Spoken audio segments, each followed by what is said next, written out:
So let me ask you a question, right? If the full-term fetus is a metaphor for the full moon, right? Let me repeat that. If the full-term fetus is a metaphor for the full moon, what would be the metaphor for the crescent moon, right? So if the full-term fetus is a metaphor for the full moon, what would be the metaphor for the crescent moon? Well, let me answer it. The crescent moon, that would be the point of conception.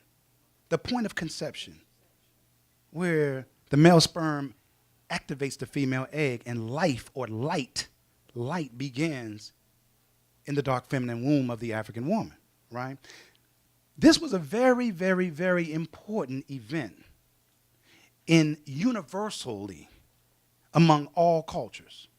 Because this light on the crescent moon, according to our ancestors, was a symbol that the Creator's purpose was now manifest into the universal origin. Now, the light is a symbol of the sun, right? Because that light on the moon is the sun, and the sun is the source of all light, all life. So that light on the crescent moon represents the Creator's ultimate purpose, which is to manifest in the sun, present the sun to humanity, and to start the procreative cycle of African life, right? Very, very important, right? Now, the time that it takes from the new moon, which is the moon when it's completely dark, and the first signal of light of the crescent moon is 3 days. 3 days. This is where Western religion gets the 3 days of the sun dying in the darkness and resurrecting after 3 days. This is where, now I know that you know that there's also a winter solstice 3 days on the December 22nd, where the sun literally stagnates in the sky for 3 days. And then on the midnight hour, about 1 degree north per minute, it begins to move on December 25th. Now, December 25th is the shortest day of the year. If you equate short to the human body, would it be an adult or a baby? It would be a baby. That's why they say the baby son was born on December 25th, because December 25th is the shortest day of the year. Okay? That's why it's, but it actually, but the Western theologians really stole it from the moon 3 days first, not the sun 3 days. The moon 3 days, right? Okay? So this was very important. And because it was very important, in Kemet, there was a netzer assigned to the crescent moon. Okay? And in Kemet, the crescent moon was the netzer Yah. Yah. Y-A-H. Yah. You see the crescent moon here. You see the lock of hair. Another quick metaphor right quick. If the full moon is an afro, what would be the crescent moon? If the full moon is an afro, a big bush, what would be the crescent moon? A lock of hair. Okay? So that's why the lock of hair was aligned to the crescent moon. Okay? Now, in Kemet, let me explain this. In Kemet, when a baby boy is born, 7 days after he is born, he is given a naming ceremony. Women are also given a naming ceremony too, but we're going to talk about the boys right quick. He's given a naming ceremony after 7 days. He's provided a name that aligns him to his African family, his African culture, his African ancestry, his African land, his African principles, right? He's given this name. Also, at this naming ceremony after 7 days of birth, his hair is cut out into a lock of hair. He keeps this lock of hair until his 13th birthday. There is a ceremonial ritual where he is initiated into manhood and he becomes a man. Now, rarely in Kemet do you see metaphors of baby. You see the symbols of babies. Babies were always symbolized as their potential, their adolescence potential. And that adolescence potential was always a young boy with a lock of hair. Okay? Now, also, in Kemet, you can spell Yah by Jah, right? You know, you have the reed, which is a J, the arm, which is a A, the twixt, which is a H. And you see what it means on the right. It means the crescent moon, right? The crescent moon. Okay? Now, when you see the lock of hair right quick, I just want to let you know that that is a a custom that has been passed down for thousands of years. Because sometimes, these crackers, they try to tell you that you had no customs that transferred down from generation to generation. You know what I mean? They try to tell you these things. But if you look at Yah, then you go to the so-called boy king Tut Ankh Amen, you see the lock of hair. Starting with Yah, the lock of hair. Then you go to Zimbabwe just 3 years ago. This is a picture of a Shona boy in Zimbabwe with the lock of hair. Right? So the lock of hair has been passed down. This ritual, this naming ceremony ritual has been passed down for thousands and thousands of years. Okay? Now, okay, the Hebrew word for Yah, the Hebrew word for God is called Yahweh. You know what Yahweh means? It means belonging to the moon. Belonging to the moon. Okay? The Hebrew word for moon is Yariach. Yariach. Yah meaning moon, Ra meaning the light of the moon, right? Ankh meaning the Ankh, the life. The life, the light, the moon. The life that starts with the light on the moon. The crescent moon. That's what the Hebrew word for moon means. The Hebrew word for moon is Yariach. Yariach, okay? In Islam, you have the crescent moon is the symbol for Islam. The most important holiday in Islam is Ramadan. Ramadan cannot start unless a crescent moon is seen in the sky, right? Now, when you're talking about Allah, you're talking about an Arabic language. The Arabic word for al is the. La is the moon. Because in Kemet, Yah was pronounced Yah, La, Ah, and Jah. So when you say Allah, you're talking about the moon. So when Muslims say, Allah is God, I say, yeah, if you're talking about the moon, yeah, I got you. The moon, okay? Now, also, the Canaanite word for the Canaanite god is called Yarik. Yarik, derived from the Hebrew Yariach. Yariach, right? Yarik. Now, there were many what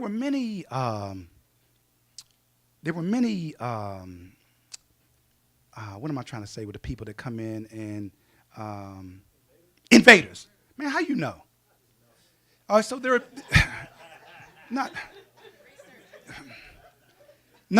so there are many invaders that come in this area that we recognize as the Middle East, right? The Sinai Peninsula region. There are many invaders that come in. When the Greeks came in and invaded, just like any invader, when you invade, you impose your language on everything and everybody you see. Now, there is no J, there is no Y in the Greek language. There is no Y in the Greek language. So when the Greeks invaded this region known to us today as the Middle East, they changed everything from Y to J. So Yarik, the Canaanite god Yarik, turned into Jarik or Jericho, right? Now, if you go to the city of Jericho today in 2017, there is a monument in the middle of the city today, and here's the monument. Read it: Jericho, city of the moon. That's today. In Jericho, in Israel, in today's Israel. City of the moon. It's all astronomical. Their God is the moon. Okay? Now, there's always been a question about who was the first people to people this region that we know today as the Middle East, starting from Hittite, all the way down to Assyria, all the way to Akkad, all the way to Sumer, all the way back up to Phoenician. By the way, Africans were not Phoenicians because Phoenician is a foreign word. Our ancestors on the temple walls called African, their African cousins who lived in this region, the region was called Put.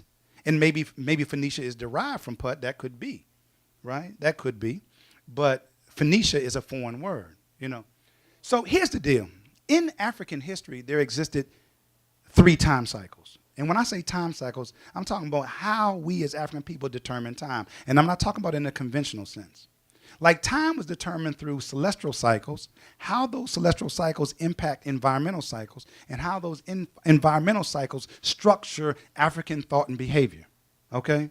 So it was about cycles. Now, the first cycle that our ancestors said determined time, that influenced the environment, was the star, the Seba time cycle, the rising and setting of star constellations and planets, right? The movement of planets on their own axis. These are the things that started time, because according to our ancestors at the very beginning, millions of years ago, the stars are what influenced the environmental cycles of the flood, the seasons. You know what I'm saying?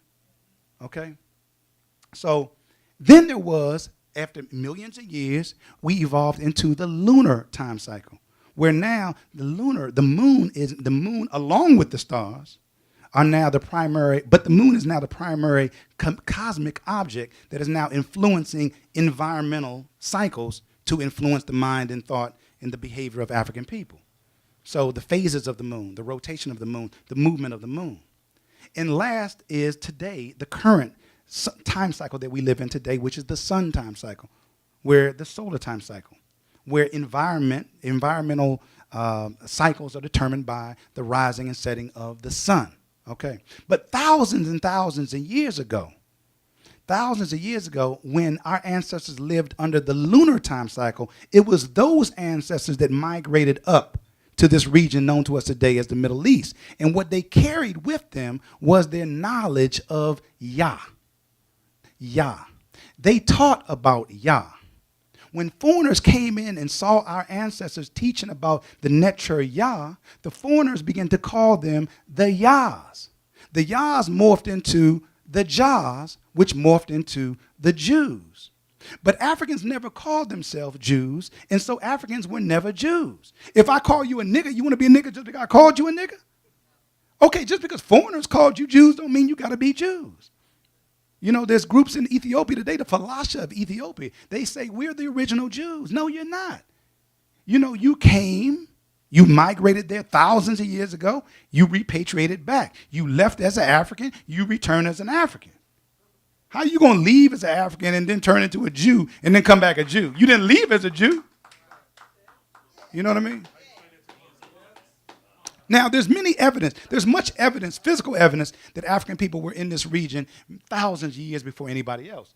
And in 2013, a miniature Hurry-Maket, the sun rising on the horizon, that they call the Sphinx, a miniature one was found 100 feet underground in an excavation in a town in today's Israel called Tel Azor.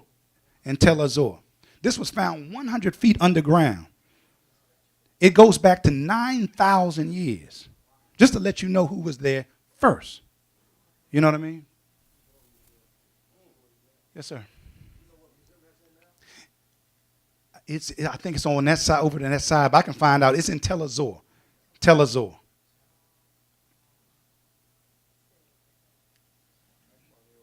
Now, one thing we can get out the Bible, because the Bible does tell the truth about this. It tells the truth about who the original people are. And Amos 9:7 reads, are ye not as the children of the Ethiopians unto me, O children of Israel? You know what I mean? It's telling you that the original people, this is the white man telling you what he see. Ain't no God and talking about nothing. There ain't no God, ain't no Lord of hosts, no Lord of Israel. They don't exist. No Jesus. It's the white man talking. The same cracker that wrote the book is telling you, you know what I see? I see Ethiopians here. They must be the original Israelites. You see what I'm saying? That's all this is, you know. Now, just like the Bible tells you who were the original people, it also tells you why they left the Middle East and returned back to Africa. And it all had to do with this maniac cracker who was a Babylonian general named Nebuchadnezzar. Nebuchadnezzar hated everything indigenous. He was like the Adolf Hitler of that day, the Ronald Reagan of that day, the George Bush of that day, you know, the Cecil Rhodes of that day, the Leopold of that day. That's who he was. He hated everything indigenous. He had the money. He had the army. We couldn't defeat him. We was smart enough to take the same trails back that we took up there. That's why we escaped, and they were pissed off about that. And they talk about it in the Bible. In Ezekiel 29:14 says, and I will bring again captivity of Egypt as they return into the land of Pathros, into the land of their habitation, as they shall be there a base kingdom. Right? Look up Pathros. Pathros is today's Luxor, then Waset. So it's telling you that they return back home where they originated from. The people that were in the Middle East, the Africans. So they get mad about that. They mad. It's like this. Like, I'm coming to colonize you and you escape. You know how pissed off I am as a cracker? I'm pissed off. Now, who's going to do all this work? So they talk about that in the Bible. They get mad. You know, you got to read, you got to look at it from like the white man is telling you this, and then you will understand use your common sense. You know what I'm saying? Don't be talking about what God said this. Don't you hate that? Oh my goodness, these people, man.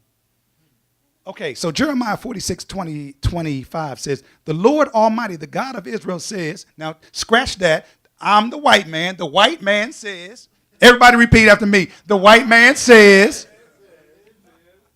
I am about to bring punishment on Ammon, god of Thebes, Waset, on Pharaoh, on Egypt, Kemet, and her gods and her kings, and on those who rely on Pharaoh. I will give them into the lands of those who want to kill them, Nebuchadnezzar, king of Babylonia, and his officers. You see what I'm saying? Because Nebuchadnezzar was a maniac who hated Africans, and he had the powerful army of that day. And he came through the Middle East, and he was killing everything that had melanated skin. So the African said, you know what? I know when to hold it. I know when to fold it. I'm gone. I'm going back home. I got the relatives. We got a cookout to go to. I'm out of here. You know what I'm saying? I know how to get back because I know how I got here. You know what I mean? Okay, so then you talk about the customs again, because now you're dealing with these Eastern European Jews that claim that they are the chosen people, right? These crackers of today. You know, they tell you, we're the chosen people, we're the Jews. See, what these Europeans came into this region, learned what we talked about, Yah, formed a body of doctrine behind it, and called it Judaism. You know what I'm saying? Take the custom of the lock of hair. So, again, started thousands of years ago, right, with the Netzer Yah, right? With the Netzer Yah, goes to Tanakh Amen, goes to the Shona boy just a few years ago, and now look at the crackers. And the crackers say, we started this custom. What? Let me go back. Maybe I'm seeing something. Look at the lock of hair. The truth is on the temple wall. You know what I mean? Now, they also say they started circumcision. But look at the 6th dynasty tomb of Ankh-Mahor of Saqqara. Look at the circumcision being performed on the temple walls. And they say, we started circumcision. You know what I'm saying? Unbelievable. Now, we're going to talk about Saturn, for this is very, very good. Stay with me. I love this part. Stay with me with this. Because you remember I told you there was 3 time cycles, right? And the lunar time cycle was the middle time cycle. And the new moon was considered the womb of the African woman that birthed the newborn son after 3 days. So the new moon was always aligned to the womb of the African woman because it's dark. That light was the point of conception, okay? But if the first time cycle was the Seba, the stars, that means that in the star time cycle, we would find the earliest cosmic womb of creation. And in fact, the earliest cosmic womb of creation is the planet Saturn. Saturn is a very powerful planet. Saturn has 1,000 times the electromagnetic gravitational pull than the Earth does. It's a very powerful planet, just like the womb of the African woman is a very powerful generator of life, right? The womb of the African woman aligned to the planet Saturn. Now, in 2004, NASA sent a space probe up to study one of Saturn's moons. And they went up there to study the moon Titan, right? But when they got there, they saw something that was even more miraculous. And they keyed on in. And this was another Saturn moon that they call Prometheus. And what they saw was Prometheus basically sucking out the material of Saturn's F ring, the 7th ring. Why do you think you keep seeing these movies, Remember the Titans and Return of the Titans and Prometheus and Lord of the Rings? Where do you think they're getting all this from? They know your history farther back than you want to go. They know. So now to our ancestors, when they saw this, right, because what this is, you can see it, and you can really see, can you see it from there? The moon is actually sucking out the material from the ring, right? Now, according to our ancestors, who had no telescopes at the time, this was a metaphor for the unborn son of Satek or Set, right? Sucking in the amniotic sac, sucking out the nutrient-rich blood from the umbilical cord. Okay? Now, when you say an umbilical cord, you say, well, I don't see umbilical cord as something circular, right? You don't think so. But if there wasn't an umbilical cord, there would not be a procreative cycle of life. So the cycle of life starts with the umbilical cord. So the umbilical cord is a cycle, is a circle, right? And all through Kemet, you see this. Now, on this papyri right here, you see this played out. You see the black arms up top, which show you that this metaphor happened in the dark sky, in the cosmic space, right? Inside here is the womb. This is the amniotic sac. The Metwe snake, the snake with its tail in its mouth, represented the eternal procreative cycle of life, the eternal procreative cycle of life. That is a newborn, this is an unborn son inside the womb of the African woman. And this is a symbol, the Metwe snake is a symbol for the umbilical cord or the ring of Saturn, right? You got the lions facing in the east and the west, the rising and the rising of the sun and the setting of the sun, the birth of African humanity and the death of African humanity, the balance of the life-death balance of African humanity. Now remember we talked about before, because the life-death balance of African humanity doesn't start until there is a cycle. And the cycle doesn't start until there's a Tawi, right? Okay. So you see the life-death balance. Now in the middle you see the goat's head. You see the goat, right? Right? And this goat was called Ba-Nebdejet, right? Now, Ba-Nebdejet, the goat, was very important. It's like 4 different cities built for Ba-Nebdejet in Kemet, for the goat. Because the goat represents the ultimate balance, right? Because the goat can climb vertical on rock mountains without falling. Now, when you see a goat and you see them climbing vertically, you might think it's the hoof, but the hoof is not, the feet is not what's giving them the balance. See, there is no traction on their feet.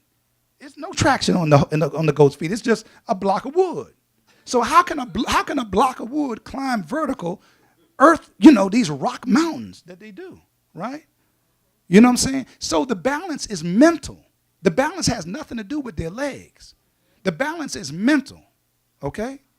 Now, when you go back to this metaphor, you see the flail and the crook in his hand. This means that in this womb, this African boy was being bred to be a leader.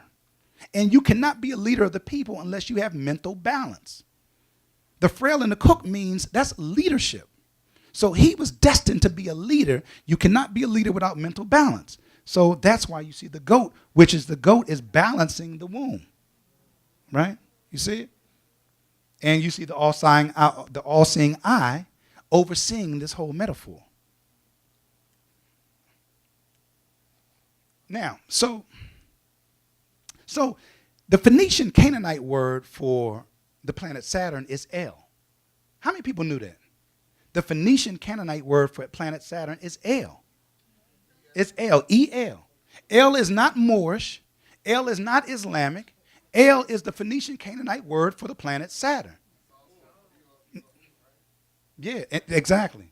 And when foreigners came into this Middle East and they seen African people teaching about the planet Saturn, when Phoenician and Canaanites, in the Phoenician and Canaanite language, when these foreigners saw our African leaders teaching about Yah, teaching about El, teaching about the planet Saturn that our ancestors called the mother net or nut. That was the name for the planet Saturn in Kemet.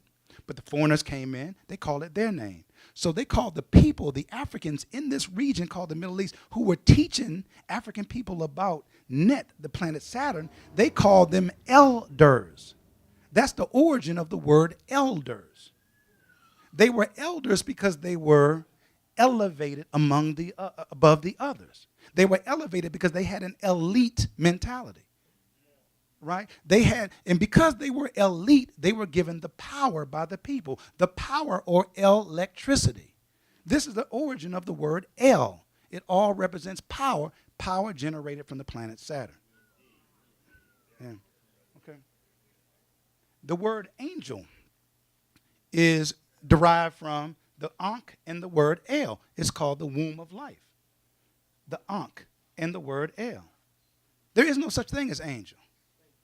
And just to go back, let's talk about hallelujah. Because hallelujah is not mentioned in the Bible one time. But these Christians love saying hallelujah. Well, hallelujah in Hebrew means shining. And Yah is the moon, the shining moon, the crescent moon. That's what hallelujah means, right? So you got Ankh and you have El. Israel, there never was a place called Israel. There never was a place. There never, ever was a place called Israel. Now, they created this country and this fake country in 1948, but in antiquity, there never was a place called Israel. Israel is derived from Israel. Is a derivative of Isis, the Greek vernacular for Aset. Ra is the sun, and El is the planet Saturn, right? You got Saturn, the sun, and the moon. Because Aset is the goddess of the netchert of the new moon. So you have the moon, the sun, and the planet Saturn. There never was an Israel. There never was a Solomon. Sol is a Hindu word for the sun. Man meaning moon, the sun and the moon. You can even play with it. We can say so Om. Om is a Hindu mantra for life. There is no life without the sun. On is the first city of the sun in Kemet. If you fly to Kemet today, you'll land in Heliopolis. Heliopolis originally was called On or Anu. You know what I'm saying? It's the city of the sun. It's all astronomical. Now, if there wasn't a Solomon, there couldn't have been a Sheba. And there wasn't no Sheba. I know y'all naming y'all kids Sheba and all that. The queen of Sheba. But there never was a Sheba. The Hebrew word for Saturn is Shabbatai. El Shabbatai. Sheba. That's where they get the word Sheba from. It's Saturn. And if there never was a Solomon or a Sheba, then there wasn't a sun called Menelik. Men meaning moon, Yel meaning Yah, the sun, the moon. You know what I mean? It's all game, you know. Now, here's what we want to talk about, for example, because we want to talk about this. Now, if Saturn was the first cosmic womb of creation, then it had to have a vaginal portal, right? Okay, where's the vaginal portal at? Well, according to our ancestors, the vaginal portal was at the northern pole of Saturn. And at the northern pole of Saturn, it is, now remember, this is taken in infrared. This is a black planet. So at the northern pole, which was considered the vaginal portal, because if it's a womb, they have to have a vaginal portal to birth the life, right? The vaginal portal is at the northern pole, and it's a six-sided hexagon. Now, if you physically take a six-sided hexagon and make it a shape, it is a black box, a black cube. It's a six-sided black cube. It represents the womb, the vagina, the womb of the African woman. All over the world, I won't say Africans, but all over the world, Europeans, Arabs, Asians, they secretly worship the womb of the African woman. They feel like because they know more about you than you know about yourself, that their brain is illuminated. This is the foundation for the Illuminati, because they feel like they know you better than you know yourself. And they secretly honor the womb of the African woman all throughout the world, and you just don't know it. When you look at the Kaaba, the Kaaba is a six-sided cube. It is subliminally the worship of the African womb. You know what I'm saying? The Kaaba, the essence of the womb. You know what I mean? This is a black cube in New Zealand. This is one in Australia. This is one in New York. This is one in Santa Ana, California. All around the world, black cube is being worshipped, and you don't know why.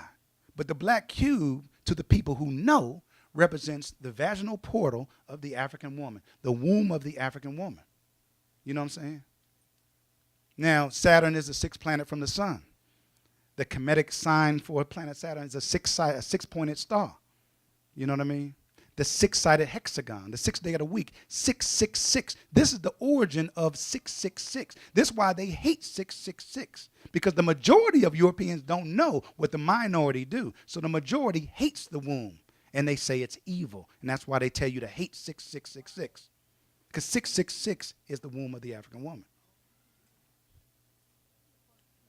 Here's the Teflon wore by a Hasidic Jew, this cracker, secretly worshiping the womb of the African woman.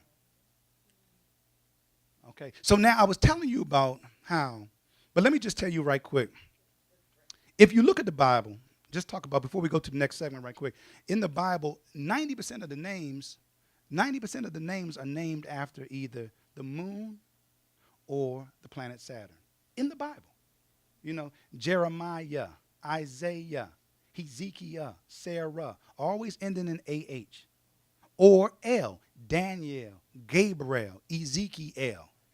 Always named after Saturn or the moon. 90% of the names in the Bible is named after Saturn and the moon. Yeah, Satan is, yeah, you know, because they say that 666 is satanic, right? It's satanic. It's Saturn. That's what it is.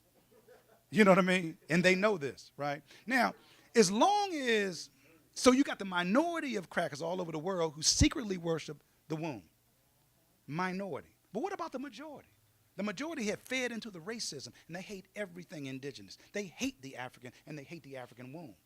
But as long as we're subjugated as a people, domestically, socially, spiritually, then they don't have to act on their own nature, right? But they'll act if we wake up, like we talked about earlier, right?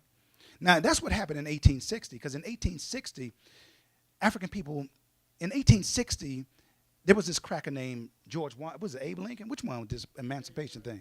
Abe Lincoln. You know, he wouldn't free his slaves, but he wouldn't free the slaves, right? But not my slaves, right? You know what I mean? Yeah, right. You know what I mean? But to build on the propaganda from the Civil War, right?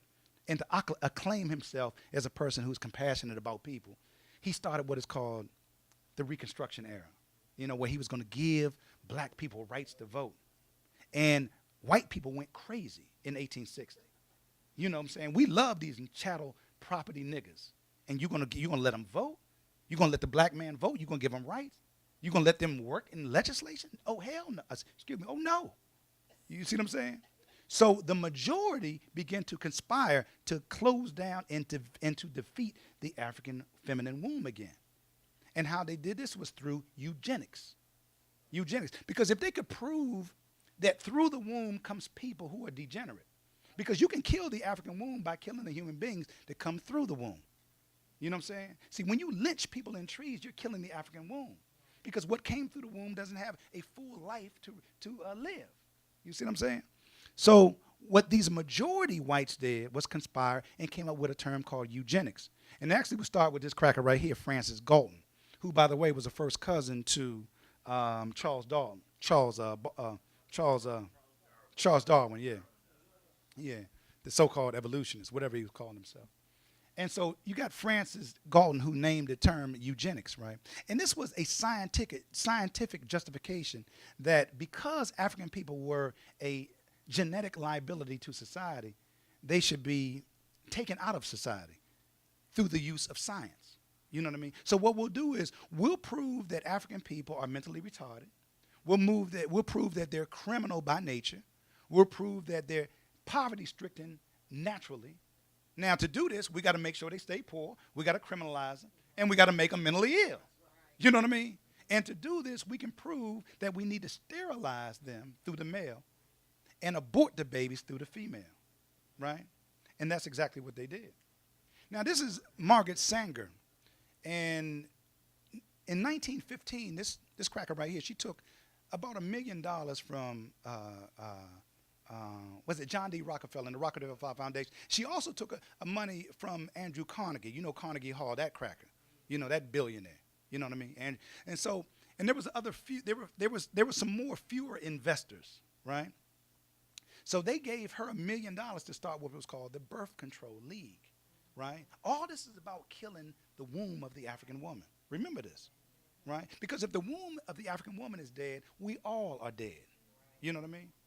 So, again, that's what they did. They gave her the money, And the next year in 1916, she opened up the first birth control clinic, right? Called the Birth Control League, right?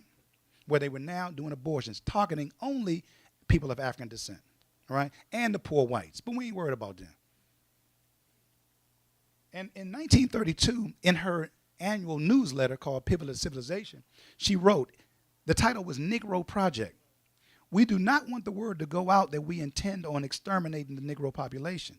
And the Christian minister is the man who can straighten out that idea if the truth ever occurs to any of their more rebellious members. So they've been using these pimps in the pulpit for years to destroy African people, these Christian ministers. You know what I mean? And in 1942, Birth Control League changed its name to Planned Parenthood. Planned Parenthood. Abortion no matter what.